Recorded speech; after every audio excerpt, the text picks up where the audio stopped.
So, you've got Adobe Premiere, you want to edit a quick video, get it out there into the socials, YouTube, what have you. You want to do it quick. Well, in this 6+ minute video, we're going to teach you how to do just that. All right, here we are. This is what you'll see when you first open up Premiere Pro. So first things first, let's set up a new project. So we'll click New Project. Up here at the top left, we've got our project name and the location. So it's always going to default to the last location on your computer where you saved something. So let's just call this, this is a Blender primer tutorial. So we'll click on project location, get that drop down, but this is the location that we want to save our Premiere project in. So we're going to choose that location. Okay, we'll hit create, and then here we are. We can already see the video that I recorded earlier on the screen in the top right corner. This is the initial layout you'll see, I believe. If you don't see this one, there are other layouts hidden up here in this workspaces button here, so you can click that and you've got all of these different options, and I've selected the editing one. That's where I'm at. Up here top right, again, that's where we're seeing our video. We can scrub the timeline and we'll hear a little bit of the audio. If you don't want to hear the audio, you can mute the audio with that button, and if you had audio on other tracks, you'd want to mute those as well. Over here in the top, in the bottom left, you can see this is my project assets, my project folder.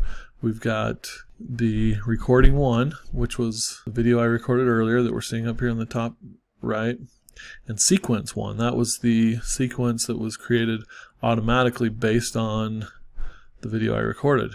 And then over here in the bottom right, we have our timeline, and we've got these different layers here, V1, V2, V3, which are video layers, and then A1 through A4 down here, which are audio layers.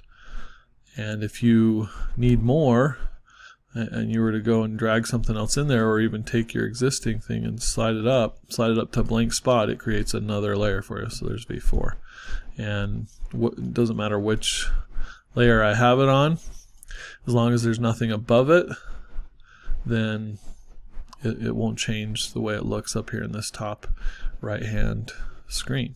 Because I want to see where it is I want to start. Do I want to start right at the beginning, or do I want to chop a piece off because maybe it wasn't the best start? So we'll click on that. So I can use this little slider down here at the bottom to zoom in. Essentially, I'm showing, less of the screen there, and this helps me to kind of see in the video and in the little sound wave down here. And you can drag down on the layer to get more information there, more of the sound wave. So you can see I probably want to slice it right here. So go over here to the left, we've got our tools. So grab this little razor blade icon, razor tool, and it's going to snap to my playhead, this blue line here. So if I just hover over that, and I got to hover over either the video or the audio, and since they're linked together, it'll slice both of them.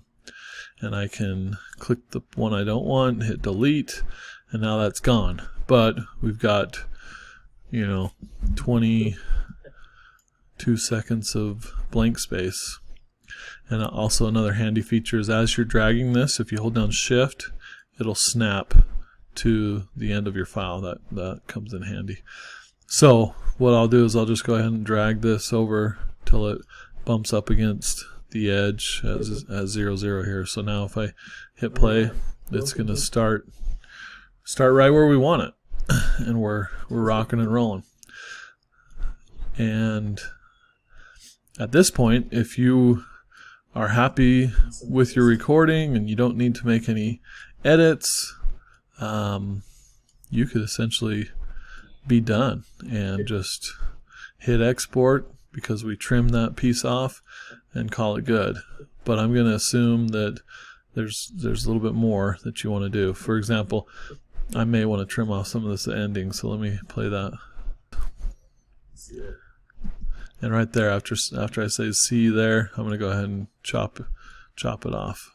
So I can grab the razor blade tool and cut it if I want, or I can grab the edge of this clip and I'll get that red arrow icon, which tells me I can grab it and just slide it over.